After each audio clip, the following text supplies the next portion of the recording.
जमशेदपुर के मांगो ओलीडी ओपी क्षेत्र KNH 33 स्थित वसुंधरा एस्टेट के पास अपराधियों ने हाईवा चालक सन्नी यादव की गोली मारकर हत्या कर दी थी। मंगलवार को पुलिस ने इसका खुलासा कर लिया है।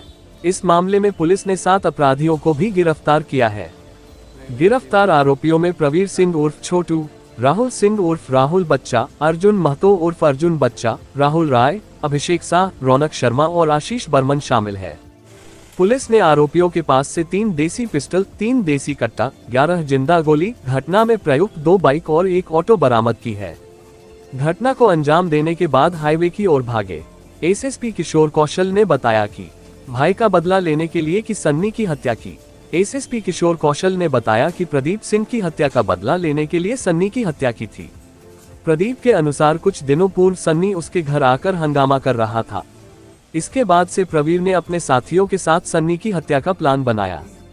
राहुल बच्चा सन्नी की रेकी कर रहा था।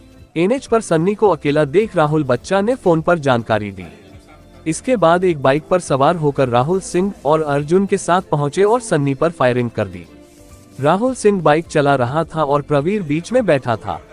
बाइक के पीछे अर्जुन बच्चा बैठा था। घटना को अंजाम देने के बाद सभी बाइक से घाटशिला की ओर भाग गए।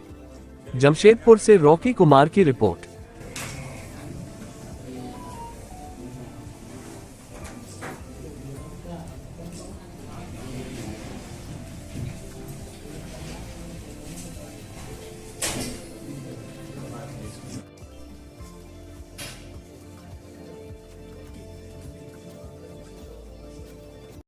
अप्रैल 2024 को दिन में तकरीबन 12 बजे के आसपास डिमना में NH 33 में हाईवे पे कुछ अज्ञात अपराध कर्मियों के द्वारा सन्नी यादव नाम के युवक की हत्या का मामला सामने आया था, जिसको लेकर के प्राथमिकी दर्ज की गई और सिटी एसपी के डायरेक्शन में DSP पटमदा और DSP हेडक्वार्टर 1 दोनों ही लगातार इसमें काम कर रहे थे। थाना प्रभारी उसमें शामिल थे।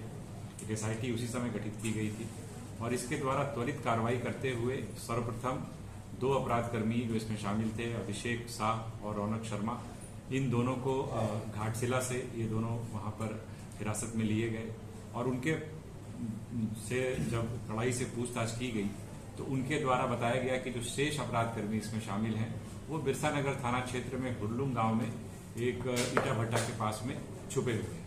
इसको लेकर के टीम के द्वारा वहां पर छापामारी की गई और इन 2 के अलावा वहां से 4 अन्य अपराध कर्मियों की भी गिरफ्तारी की गई। कुल मिलाकर के 6 अपराध कर्मी इसमें शामिल हैं। 7 कुल मिलाकर के 7 अपराध कर्मी इसमें शामिल हैं जिनकी गिरफ्तारी की गई है और उनके पास से 3 देसी पिस्टल और 3 देसी कट्टा और 11 राउंड जो है आपको कार्ट्रिज गोलियां उनके पास से बरामद हुई हैं। इसके अलावा 3 मैगजीन भी मिली है। जिस बाइक का यूज किया गया था घटना को अंजाम देने के लिए, वो बाइक भी उनके पास से बरामद हुई है। जिस टेम्पो का यूज रेकी करने के लिए वहां पर किया गया था वो टेम्पो भी बरामद किया गया है और एक और गाड़ी उनके पास से बरामद हुई है जिसका ये लोग प्रयोग कर रहे थे छिपने और भागने के लिए और ये इस फिराक में थे कि राज्य छोड़ करके किसी दूसरे राज्य में निकल जाएं। लेकिन इसके पहले ही पुलिस ने तत्परता से कार्रवाई की और 24 घंटे के अंदर हम ऐसा कह सकते हैं कि जितने भी लोग इसमें शामिल थे उन सबकी गिरफ्तारी सुनिश्चित की। क्या कारण था सर? देखिए, घटना के अगर हम लोग तह में जाएं तो इसके पूर्व में जो सन्नी यादव है, सन्नी यादव बेसिकली प्रदीप सिंह जो हत्याकांड हुआ था उसके पश्चात राजा सिंह कुछ दिनों पूर्व उनकी भी हत्या हुई थी। उसमें ये प्रवीर और इसका जो है एक तरीके से गैंग इन्वॉल्व था और सन्नी यादव जो है वो कहीं न कहीं प्रदीप हत्याकांड में शामिल तो नहीं था, लेकिन इन लोगों को ऐसा लगता था कि ये भी जो है जो अभियुक्त प्रदीप हत्याकांड का जो मुन्ना सिंह जो जेल में है आज के डेट में उसके शागिर्द है, उसके साथ का है। और पिछले कुछ दिनों पूर्व ये भी एक बात सामने आई है, हालांकि इसका पूर्णतः सत्यापन अभी किया जा रहा है कि इसके द्वारा जाकर के जो पीड़ित पक्ष था प्रदीप सिंह हत्याकांड के मामले में उनके यहाँ जाकर के जो है एक तरीके से वर्बली अब्यूज किया गया था, वहां पर जाकर के गाली गलौज की गई थी। तो इस प्रकार की बात सामने आई है जिसको लेकर के इन लोगों ने एक तरीके से प्लान किया और प्लान करने के बाद सन्नी यादव की हत्या। इन 7 में गोली किसने मारा है? देखिए, इसमें अगर हम लोग घटना की बात करें तो बेसिकली जो राहुल सिंह उर्फ राहुल बच्चा है ये बाइक जो है वो चला रहा था और पीछे में प्रवीर और अर्जुन बैठे हुए थे। इन दोनों के द्वारा जो है गोली चलाने की घटना को अंजाम दिया।